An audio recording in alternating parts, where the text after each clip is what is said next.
discípulos de Cristo que al reino de los cielos le dieron su lealtad.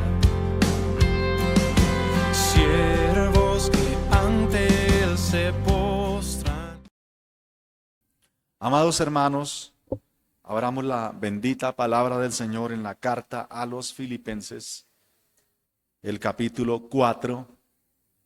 Y hoy vamos a leer el versículo clásico de todos los tiempos que ha sido utilizado para todo.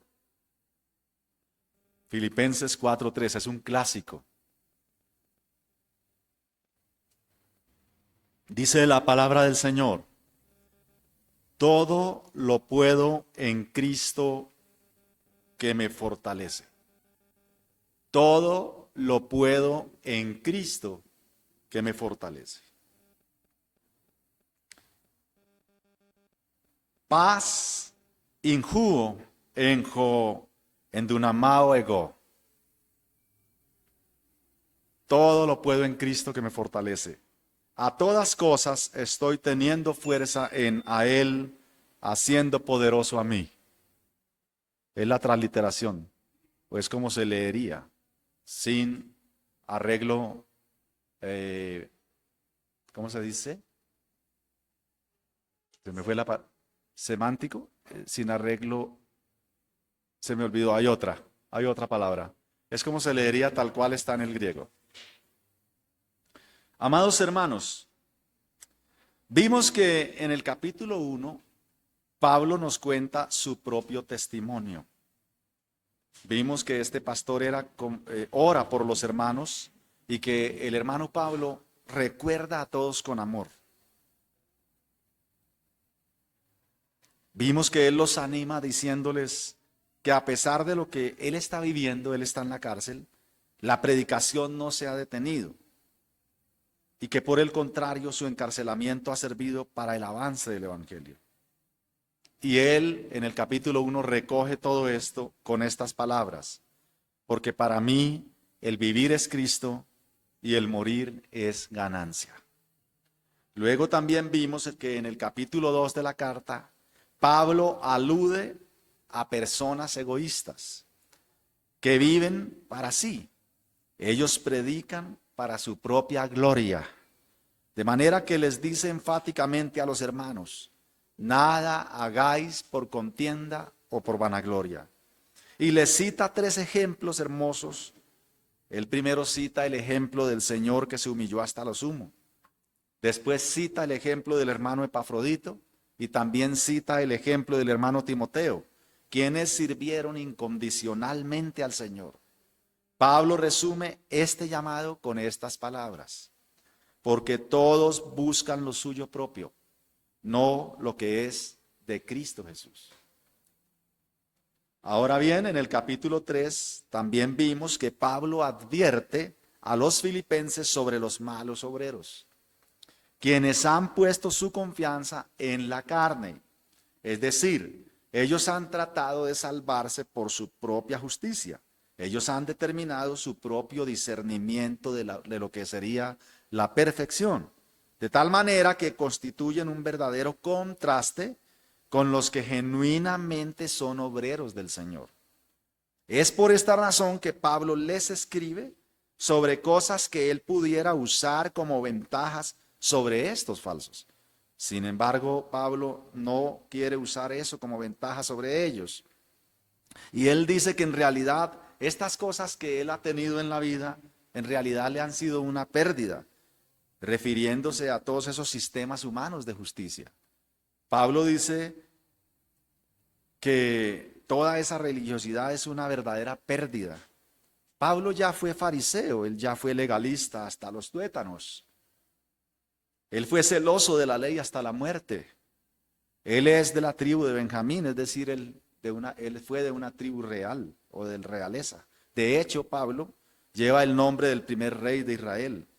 Pero esto para la salvación y para la vida eterna, pues de nada sirve.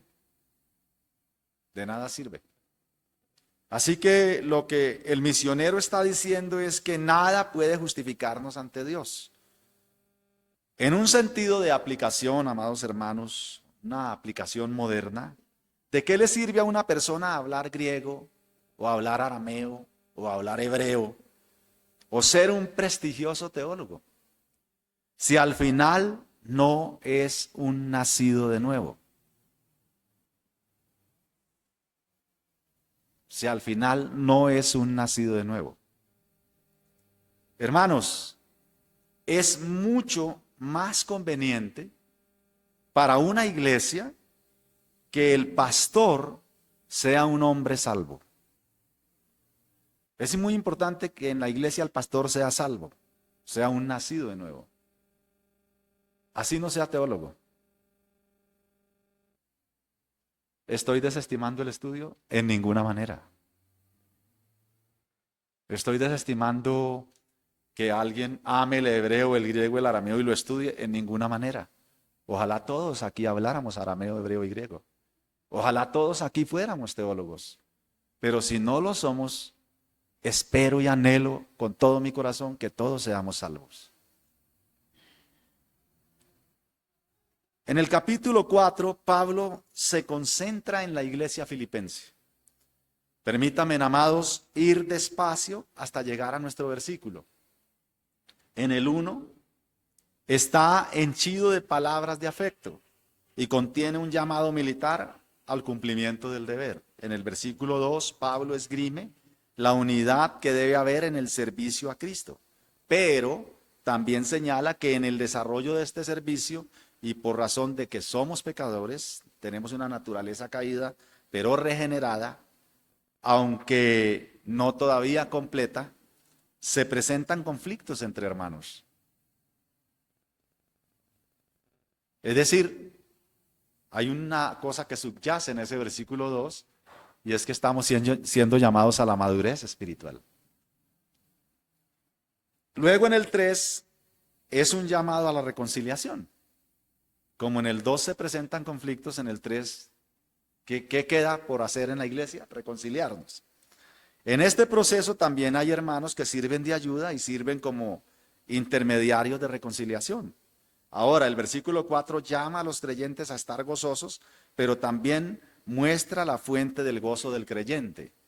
Y el 5 enfoca a una iglesia expectante y apacible. El 6 señala la condición humana, donde puede haber preocupaciones, pero también nos muestra claramente un remedio para estas preocupaciones. Luego el 7 muestra que el creyente está seguro en Cristo. La razón de esta confianza y de esta seguridad es que todo creyente está siendo protegido. El 8 nos presenta una lista de virtudes en las cuales los cristianos deberíamos pensar constantemente, en especial acerca de los otros hermanos. El 9 nos habla de aprendizaje y de vida cristiana, y luego nos muestra la promesa más grande que podamos encontrar en las Escrituras. Y luego el versículo 10 nos muestra el gozo del cristiano en el Señor por sus cuidados tiernos. El 11 nos habla sobre la suficiencia del gozo en el creyente. Todos los verdaderos cristianos están gozosos por encima de todas las circunstancias. Tiene mucho que ver con nuestro texto hoy. El 12 nos habla sobre la manera en que un creyente debe vivir sabiamente. No importa si está viviendo en necesidades o si está viviendo en abundancias. Tiene mucho que ver con nuestro texto hoy. Y luego, hermanos, el versículo 13, el cual nos habla sobre la tenacidad y la potencia del cristiano para atravesar todas las circunstancias de la vida sin desesperarse. Y ese es nuestro texto.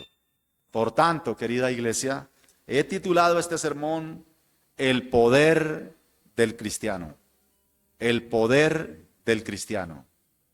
O si lo prefieren, el poder del creyente.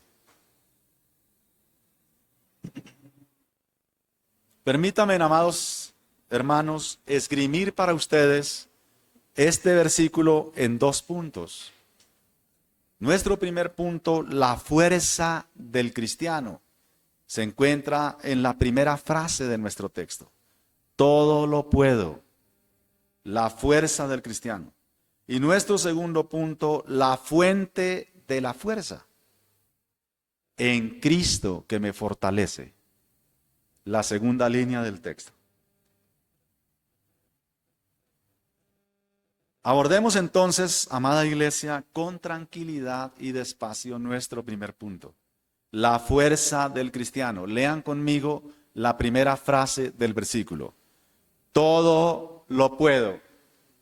Todo lo puedo. Amados hermanos, estamos quizá ante uno de los versículos más abusados de la historia. Ante uno de los versículos más mal interpretados. Ante uno de los versículos más mal entendidos. Y consecuentemente mal usado, mal aplicado. Este versículo se ha usado para decir que un creyente puede hacer todo lo que quiera. Pues de entrada, el versículo dice todo lo puedo.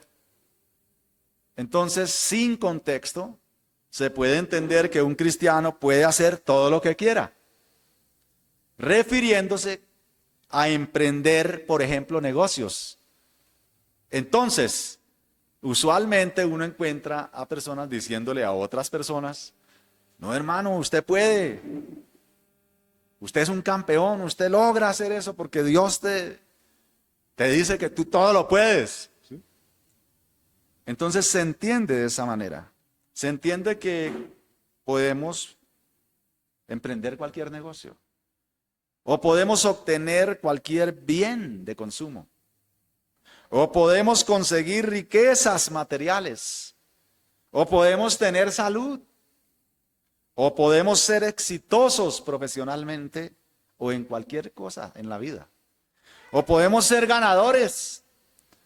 O podemos ser prósperos en cualquier ámbito de la vida. Prósperos económicamente o prósperos sentimentalmente o prósperos profesionalmente o académicamente o en lo que quiera, etcétera, etcétera, etcétera y un largo etcétera. Incluso algunos usan este versículo para ir más allá.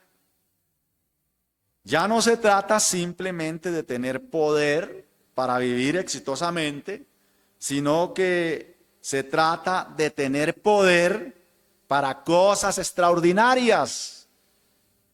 Y hay un ejemplo en las escrituras de eso. ¿Se acuerdan de un Simón el mago? Él vio un poder en el apóstol Pedro y dijo, yo quiero ese poder. Yo quiero ese poder. Su interés eran las cosas extraordinarias que él vio que sucedían por el poder de Dios, por el poder del Espíritu Santo, actuando en estos primeros creyentes. Esas cosas extraordinarias como mover montañas, ¿no? Como que la fe mueve montañas. Hacer cierta clase de milagros. Poder milagrero. O toda clase de milagros. No cierta clase, sino toda clase de milagros. Incluso tener poder sobre la naturaleza. Así como Josué, ¿no? Detente, sol. ¿Sí? O hacer llover. O hacer que la lluvia pase. ¿Sí? Tener esa forma de poder. Poder ordenar a los elementos, como el Señor, por ejemplo, calmó la tempestad ordenándole al mar que se calmara. Este es uno de los versículos favoritos de aquellos que profesan la confesión positiva y de aquellos que militan en el pseudoevangelio. Estos pseudopredicadores que predican la superfe, el evangelio de la superfe o el pseudoevangelio de la superfe. Como Pablo dice, no que haya otro evangelio. La superfe es fe en la fe. Aquellos falsos maestros cuya frase favorita es, confiésalo y lo tendrás.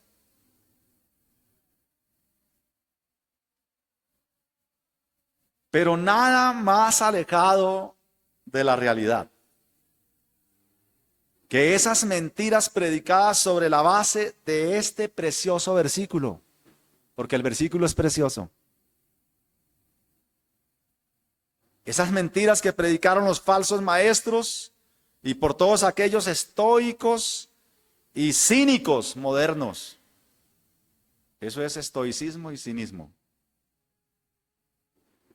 Amados hermanos, hay en internet, y lo vi en estos días, curiosamente, el Señor me permitió ver eso, ahí cayó como eso algo casual.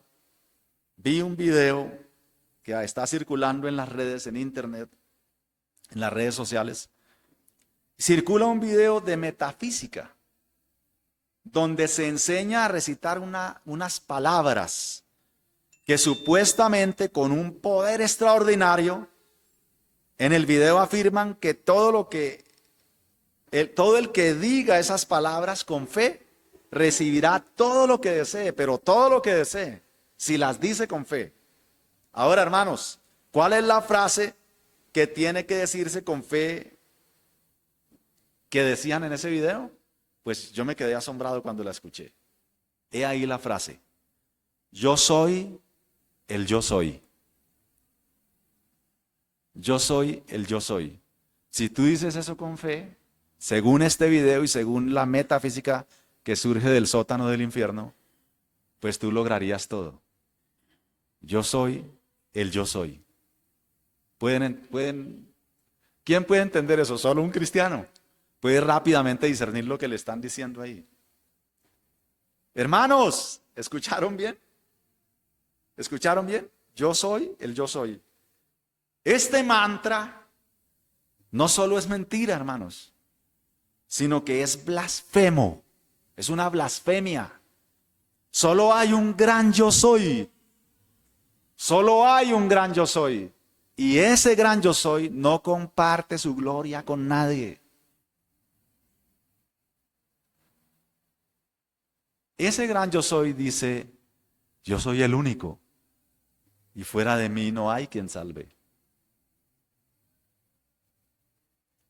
Así que Pablo en este versículo de ninguna manera, hermanos, de ninguna manera se está refiriendo a nada de eso anterior que acabé de mencionar. De ninguna manera. Hermanos, ahora sí a tomar nota.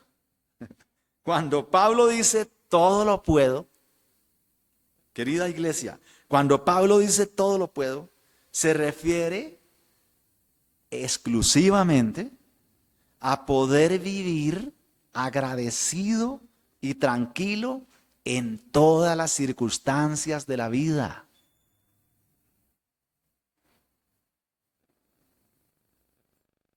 Y se acabó la predicación.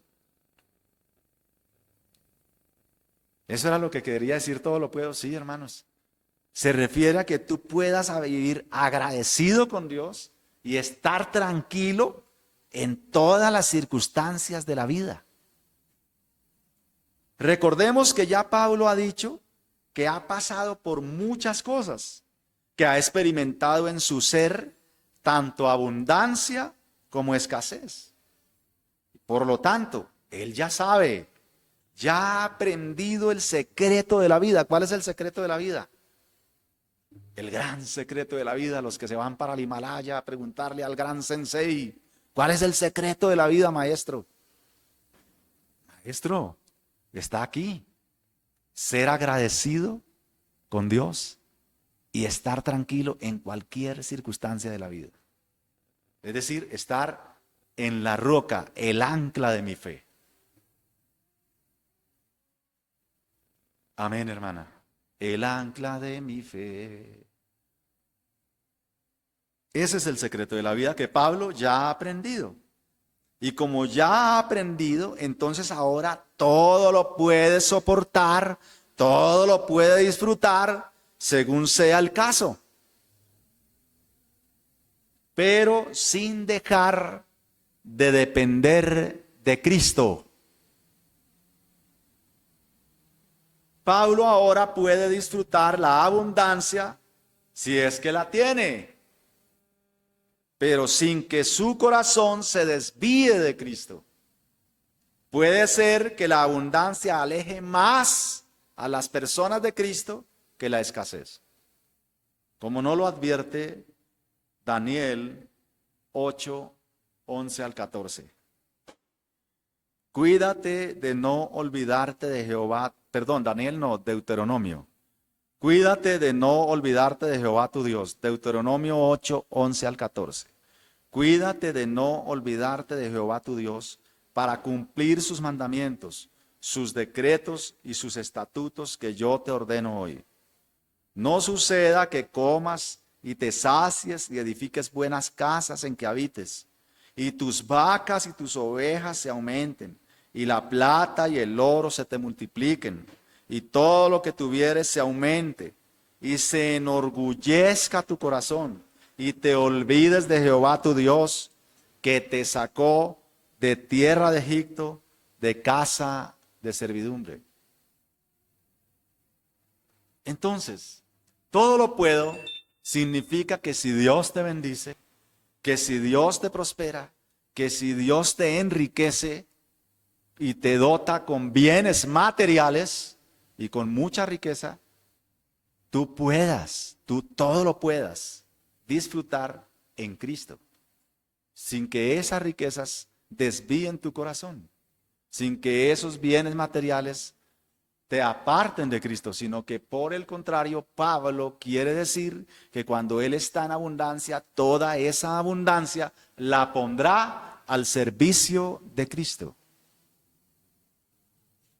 Yo tengo el placer y el honor de conocer queridos hermanos multimillonarios que se han entregado al servicio a Cristo con toda su riqueza. No estoy diciendo que la vendieron y quedaron pobres, no. Siguen siendo multimillonarios, pero sostienen el seminario. Un querido hermano multimillonario llegaba y nos servía a todos, nos hacía asados, nos consentía, ¿sí?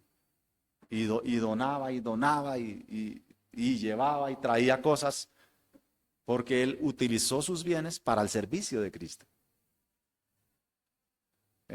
¿Se entiende lo que estoy diciendo? Todo lo puede.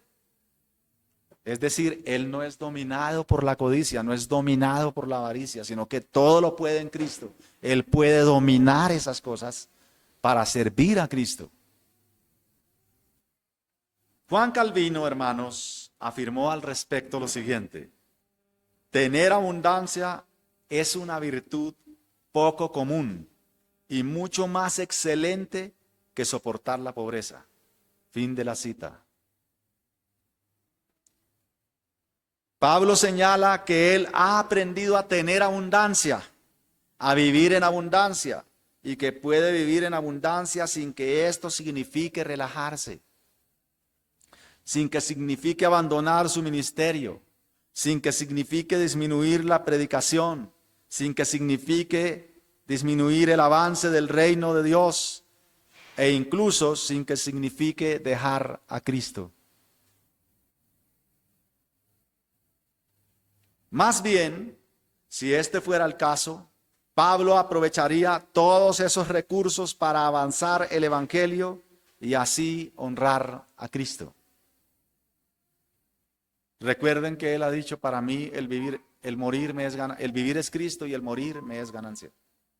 Es decir, el sentido de la vida de todo creyente es Cristo, sin importar su circunstancia. En todo momento le sirve, con lo que tiene y con lo que no tiene. Es decir, que lo que subyace allá debajito, el mensaje profundo que hay es: hermano, no tienes excusa. Ay, es que soy muy pobre. Ay, es que soy muy rico. Ay, es que soy soltero. Ay, es que soy casado. Deja que los muertos entierren a sus muertos y tú sígueme, dice el Señor. No tienes excusa. Más bien, ya lo dije, Pablo serviría a Cristo con todos sus bienes. Ahora, hermanos, también está el otro extremo de las mismas circunstancias humanas. Pablo todo lo puede, tanto vivir en abundancia como vivir en escasez. El creyente debe aprender, si está en abundancia, a ser generoso, a compartir con el que tiene necesidad, a glorificar a Cristo con sus riquezas y bienes materiales. Pero por otro lado, el creyente debe aprender a ser agradecido, a deleitarse en Cristo, a vivir contento con lo que Dios le da. Aquí tenemos en las Escrituras, como siempre, el perfecto equilibrio. Dios no te está llamando a ser pobre.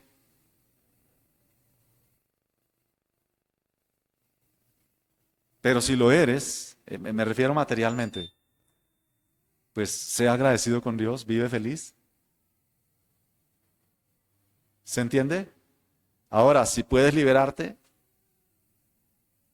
eres esclavo, si puedes liberarte, libérate. Y si puedes ayudar a liberar a otros, libéralos. ¿Tienes riqueza? Ayuda a liberar a otros. Enséñales cómo hacer riqueza. ¿Se entiende? Es decir, no es pecado ser multimillonario. De hecho, aquí necesitamos al menos uno.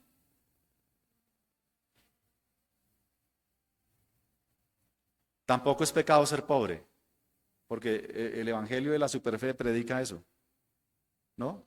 Que si tú eres pobre es porque estás en maldición, es porque estás en pecado, es porque... No, no, Señor, no es verdad, es mentira del infierno. Son mentiras, espíritus demoníacos mintiendo. Es decir, el creyente es indistinto, es independiente de la pobreza y la riqueza. Y eres precioso, seas rico o seas pobre. Eres precioso para Cristo. Pero si estás en alguna necesidad, tenemos que aprender a ser agradecidos con el Señor y a tener una cosa que se llama contentamiento. A vivir contento con lo que Dios nos da. La escasez, ya lo dije también, no es un impedimento para el avance del reino de Dios. Voy a repetir eso, porque es importante que esta iglesia interioricemos esa verdad eterna del Evangelio. Hermanos, la escasez no es un impedimento para el avance del reino de Dios. Es decir, como individuos, como personas, no tenemos excusa para no servir y para no dar en la iglesia. Pues la viuda dio de lo que tenía, dio de su escasez. Y como iglesia tampoco tenemos excusa. Ay, es que somos una iglesia pobre. No, hermanos, no tenemos excusa. Tenemos que avanzar el reino de Dios. Si no tenemos megáfono, predicamos sin megáfono. Pablo está escribiendo esto desde la cárcel. Desde la cárcel. Y él no puso excusas, allá predicó el evangelio. Y avanzó el reino de Dios. Es un tremendo desafío. Todo lo puedo. Y los hermanos que escucharán este sermón dirán, yo pensé que iba a predicar otra cosa. Nos estáis desafiando. Es que el versículo nos desafía a poderlo todo en Cristo.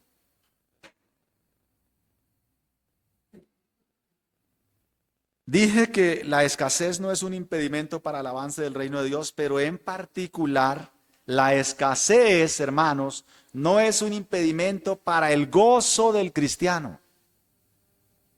Es decir, el gozo del Señor es nuestra fuerza, es nuestra fortaleza.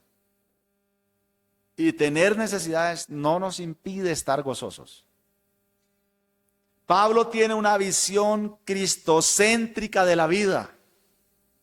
Él es un hombre de Cristo y por lo tanto acepta en su vida cualquier circunstancia, cualquier situación que se presente en el servicio a Cristo. Si tiene abundancia es un hombre de Cristo, pero si por el contrario sufre escasez, sigue siendo un hombre de Cristo. Y como es un hombre de Cristo, todo lo puede vivir. La razón de este poder es que con Cristo le basta, ya sea en tiempos de prosperidad como en tiempos de pobreza. Así que Pablo de cierta manera convierte esta autosuficiencia, esta autarques de la que ha venido hablando en el versículo 11, la convierte en contentamiento. Pablo en el versículo 11 dice, he aprendido a ser suficiente. Pero no está hablando de una autosuficiencia como en rebeldía contra Dios. La palabra es autarques, es decir, a estar tranquilo, a estar saciado cualquiera sea mi situación. Ahora, amados hermanos, ¿cómo es que un creyente tiene tal capacidad de soportar todas las circunstancias de la vida sin llegar a la desesperación? ¿Cómo lo puede hacer? Bueno, esta pregunta nos lleva directamente a nuestro segundo punto. La fuente de la fuerza. La fuente de la fuerza. Lean conmigo, amados hermanos, la centralidad de este versículo, la segunda línea del texto. En Cristo que me fortalece. En Cristo que me fortalece. Ya predicamos todo lo puedo. Ahora vamos a ver en Cristo que me fortalece. Amados hermanos, es interesante, primero que todo, ver que en nuestro versículo, en el griego no se encuentra la palabra Cristo. Se encuentra el artículo él. Esa fue la razón por qué al principio les recité el versículo en griego. Porque no me escucharon decir Christus. En el griego no está la palabra Cristo, está la palabra él. Hay un artículo. No, perdón, un pronombre. El pronombre él. Así que en griego dice, a todas cosas estoy teniendo fuerza en a él, haciendo poderoso a mí. Y allí tenemos en a él. Y ese él se refiere a Cristo. En medio de todas las dificultades presentes y por venir, los filipenses ahora tienen aquí lo que ellos deben aprender de Pablo sobre la vida cristiana. Y ahora también nosotros tenemos esta verdad del Evangelio. Me refiero a la Iglesia Américas. Es decir, la iglesia filipense era una iglesia muy amorosa, muy hermosa, como se lo conté el domingo pasado, que tendía a la extrema maternidad, a la extrema angustia. Es decir, una iglesia que se angustiaba fácilmente. Y esa angustia era una angustia no tan maligna, sino más bien surgía de que amaba mucho a los hermanos y entonces se angustiaba cuando algo pasaba. Se angustiaron cuando supieron que Pablo estaba en la cárcel. Se angustiaron cuando supieron que Epafrodito había enfermado. Se angustiaron cuando tuvieron el problemonón con Evodía y Síntique. No sabían qué hacer. Entonces, Pablo les muestra con su propio testimonio, como comienza a narrarlo en el capítulo 1, Pablo por eso narra su testimonio diciendo, hermanos, yo estoy aquí en la cárcel y sin embargo no me ha detenido la predicación, no he cesado en mi gozo, no he cesado en mis oraciones por ustedes, no he cesado en mi amor por ustedes, no ceso en mi agradecimiento por ustedes. Pablo comienza a enseñarles eso. Y aquí les está diciendo yo, todo eso lo he podido hacer por una razón. Porque Cristo es mi fundamento. Porque estoy en Él. Es decir, el versículo está diciendo que nuestras fuerzas no podríamos, la primera línea del texto. La razón por la que existe esa primera línea del texto es porque existe la segunda. Es porque es en Cristo. Y si no, fuera de Cristo ya no estaría la palabra todo, sino la palabra nada. Porque separados de mí, dice el Señor, nada podéis hacer.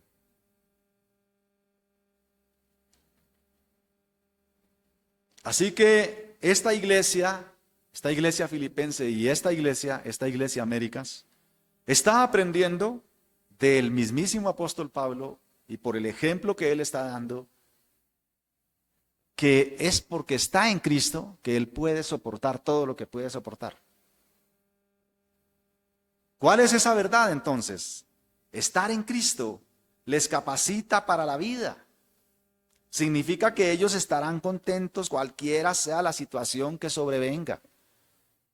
Hermanos, una iglesia tendrá diferentes situaciones. Vivirá por diferentes etapas. Habrán problemas. Y una iglesia, nosotros siempre anhelamos que la iglesia crezca. Y anhelamos el principio de que la iglesia crezca es por lo menos que la iglesia, todas sus bancas estén llenas. Y después cuando uno comienza a ver gente de pie, uno comienza a pensar, necesitamos otro lugar. Si caben unas bancas, uno dice, necesitamos unas bancas. Y cuando ya no quepan bancas, necesitamos otro lugar. Sí es así. Pero quiero decirles, amada iglesia, con el crecimiento de la iglesia viene el crecimiento de los problemas. Es decir, vendrán nuevos desafíos en el año 2026. La iglesia es viva. La iglesia, lejos de ser una organización, es un organismo. La iglesia es dinámica. Y como organismo crecerá, se multiplicará y tendrá dificultades. Habrán desacuerdos, habrán problemas. Ojalá no, pero quizá hayan divisiones. Y tenemos que estar preparados para todo ello. Y tenemos que llegar a un nivel de madurez en que podamos discutir cosas sin perder nuestra hermandad, sin perder nuestra comunión. Ya tenemos el ejemplo en esta querida iglesia, amorosa, preciosísima, pero habían problemas. Dos queridas líderes estaban divididas en pensamiento. No se habían podido poner de acuerdo. Pero Dios en medio de esas dificultades levanta mediadores, levanta conciliadores. Así que un hermano interviene entre Ebodía y Síntique y ellas logran dirimir sus diferencias y continuar el avance del evangelio. Pues nosotros no vivimos para nosotros, como Pablo ha denunciado a algunos, que viven para sí, que predican para autoadorarse. Pero él dice, no lo hagan así, no lo hagan para contender, no lo hagan por vanagloria. Estamos en Cristo, vivimos para Cristo. Para mí el vivir es Cristo. Es decir, él está poniéndose como ejemplo y ha puesto a Cristo como ejemplo de humildad, de sencillez, de entrega, a Epafrodito, a Timoteo. Como nosotros debemos ser en la iglesia, entregados incondicionalmente a Cristo y sortear los problemas como vengan. Hermanos, nosotros no evitamos los problemas, jamás. Los problemas no se deben evitar. Los problemas se deben enfrentar y resolver. La mayoría de problemas que hay en los hogares es porque él dice, no, es que yo es para evitar. Ese es un problema, hermano. Usted no debe evitar, usted debe enfrentar a su esposa y resolver los problemas. Usted, esposa, no evite los problemas con su esposo. Enfrente a su esposo y resuelva los problemas. De hecho, la palabra costado, que nosotros leemos como costilla, en Génesis es costado, es decir, Eva sale del costado de Adán y la pone frente a frente, que significa confrontar. Idónea significa al frente. La mujer es puesta al frente para confrontar al varón como una coigual. Cierro paréntesis y continúo en mi texto. Entonces, la iglesia, hermanos, está en Cristo y significa que ellos estarán contentos cualquiera sea la congregación, la situación que les sobrevenga, la iglesia filipense. Pero la iglesia Américas no es diferente a la iglesia filipense. Ahora, la fuente de su capacidad no es un mero conocimiento intelectual. No es el mero conocimiento intelectual. Quizá hasta aquí la predicación llegue y debe llegar a la mente, porque el evangelio debe llegar a la mente para luego bajar al corazón.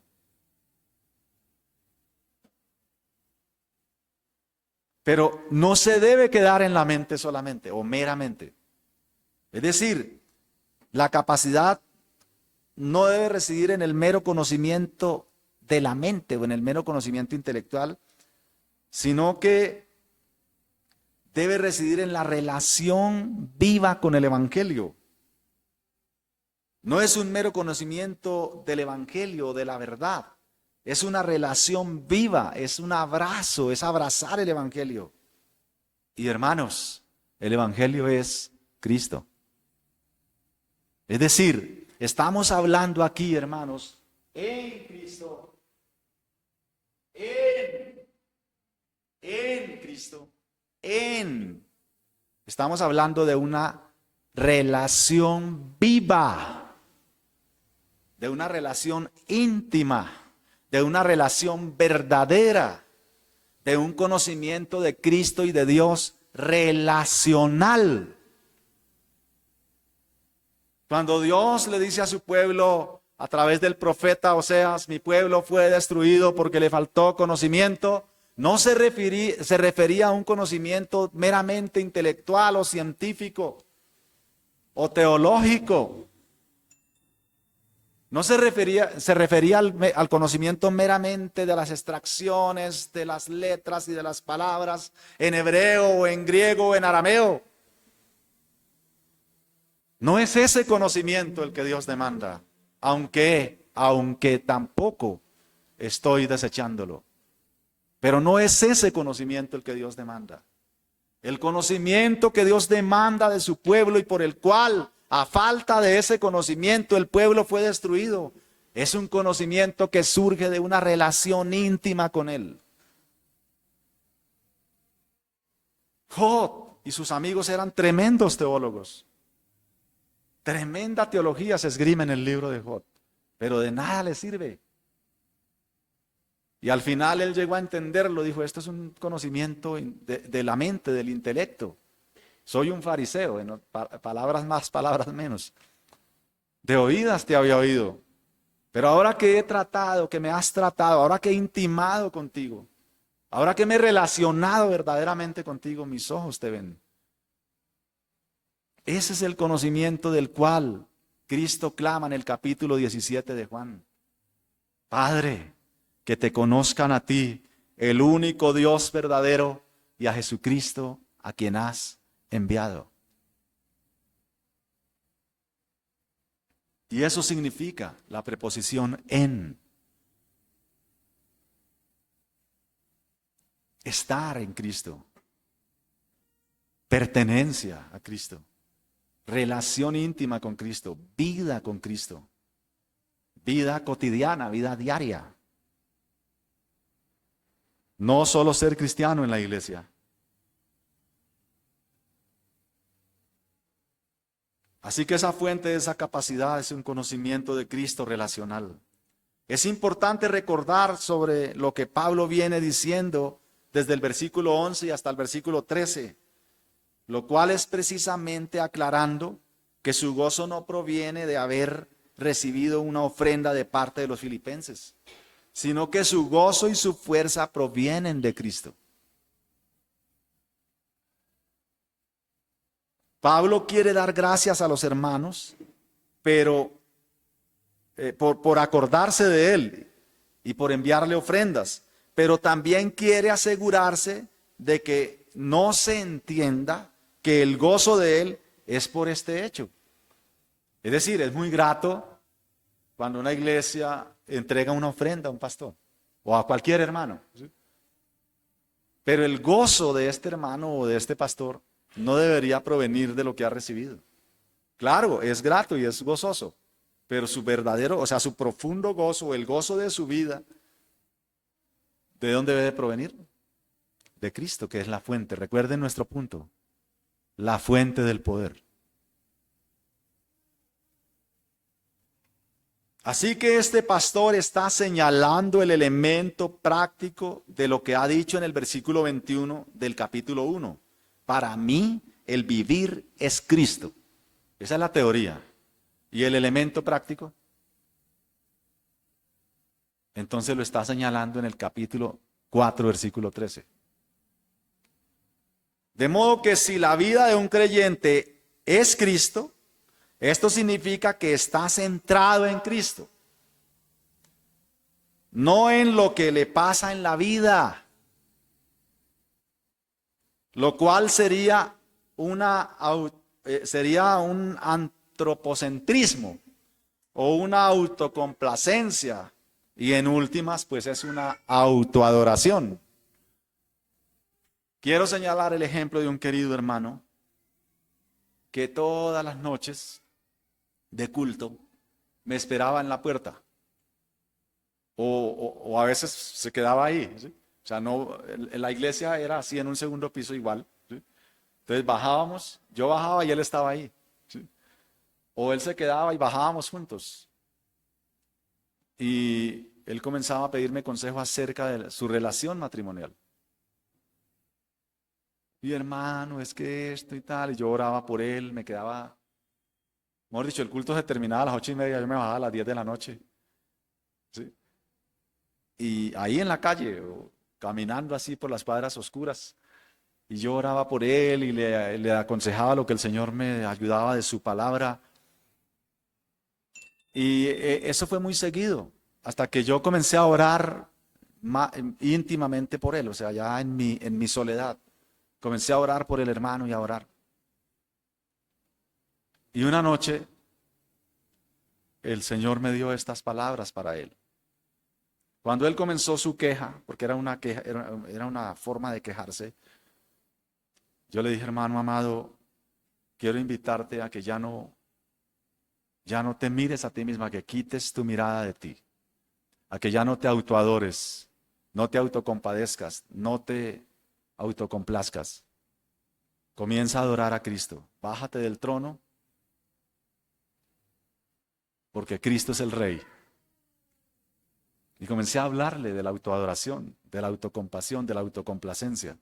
Porque todos los seres humanos, incluyendo los cristianos, vivimos para la autocomplacencia. Y esa es quizá la mayor de nuestras luchas. Vivir para la gloria de Dios es quizá lo imposible para nosotros. Solo habría un elemento que se contaría como justicia verdadera delante de Dios, de una acción de un cristiano. Tendría que contener 3 elementos para que esa cosa fuera santa y pura y aceptable ante la presencia de Dios. La primera es que sea conforme a la ley de Dios, que lo que tú hagas, lo que tú pienses, lo que tú hables, lo que tú dejes de hacer, sea conforme y ajustado a la ley de Dios. Aún así todavía no complaces a Dios. Faltaría otro elemento. Y es que todo lo que tú hagas, pienses, hagas, decidas hacer o decidas no hacer, surja de la fe en Cristo, provenga de fe. Y quizá esas 2 sean las más fáciles, imposibles, pero fáciles. Qué paradoja, porque la tercera es cuasi imposible si no se está en Cristo, si no estamos en Él, si no viene de la fuente del poder del creyente. Y es que todo lo que tú pienses, hagas, hables, o dejes de hablar, o dejes de pensar, o dejes de hacer, sea para la gloria de Dios. Cuando nuestra vida contenga completa y perfectamente esos 3 elementos, seremos hombres y mujeres que complacemos a Dios. Cristo no predicó para su propia gloria. Cristo dijo claramente que Él predicaba para la gloria de Dios, que Él vivía para la gloria de Dios.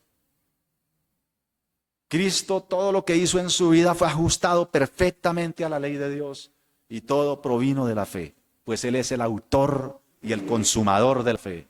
Por tanto, Cristo es el único que pudo complacer al Padre. Y por tanto el Padre ha dado testimonio de eso, diciendo: este es mi Hijo amado, el Hijo de mi complacencia, en el cual me complazco. Por tanto, cualquier creyente, cualquier persona que pretenda ser un complaciente de Dios, deberá indefectiblemente estar en Cristo. Pues Él es la fuente del poder del creyente.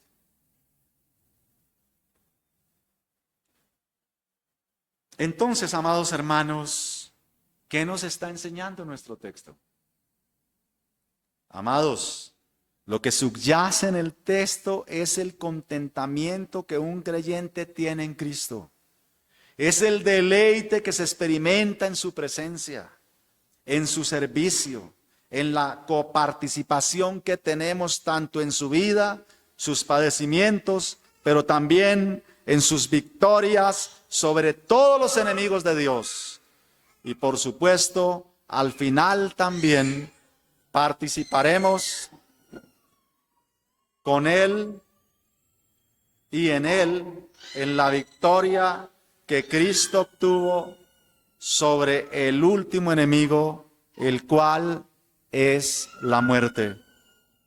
Ahora bien, hermanos, Cristo es por excelencia la centralidad de nuestro texto, puesto que todo lo que somos y vivimos lo hacemos en Él y lo hacemos para Él.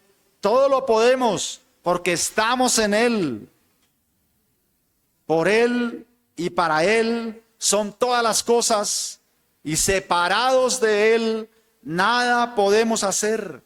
Así que Él es la fuente de nuestro gozo, Él es la fuente de nuestra esperanza, Él es la fuente de nuestra victoria. Amados hermanos, en Cristo somos más que vencedores. He ahí, hermanos míos, el poder del cristiano. Oremos. Padre, gracias por tu misericordia. Gracias por tu verdad eterna que hoy nos cobija, que hoy nos consuela, que hoy nos sobrecoge. Gracias, Señor, porque salimos con gran esperanza, con gran gozo y alegría y consuelo, sabiendo que en ti estamos súper protegidos y que todo lo lograremos sortear y al final saldremos victoriosos, pues en Cristo tenemos la victoria. Bendito sea tu nombre. Gracias por tanta misericordia y tanta bondad. Padre, te adoramos. En Cristo Jesús, Señor nuestro. Amén. Amados hermanos, gracia y paz de Dios.